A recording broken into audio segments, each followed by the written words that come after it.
بسم اللہ الرحمن الرحیم۔ سوال یہ ہے کہ وہ اوقات بتائے جس میں نماز پڑھنا افضل ہے۔ تو جواب یہ ہے کہ مستحب ہے نماز فجر کو روشنی میں پڑھنا، یعنی مردوں کے لیے مستحب ہے کہ فجر کی نماز ایسے وقت شروع کریں کہ روشنی خوب پھیل جائے اور اس قدر وقت باقی ہوں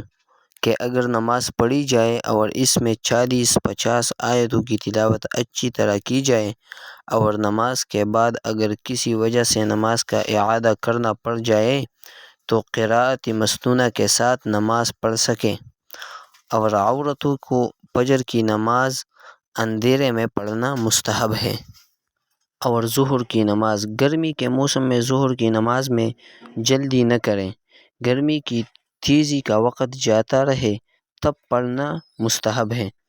اور جاڑوں میں اول وقت میں نماز پڑھنا مستحب ہے، یعنی ظہر کی نماز جاڑوں میں اول وقت میں مستحب ہے، اور عصر کی نماز اتنی دیر کر کے پڑھنا بہتر ہے کہ وقت آنے کے بعد اگر کچھ نفلیں پڑھنا چاہیے تو پڑھ سکیں، کیونکہ عصر کے بعد تو نفلیں پڑھنا درست نہیں ہے، چاہے گرمی کا موسم ہو یا سردی کا، دونوں کا ایک ہی حکم ہے، لیکن اتنی دیر نہ کریں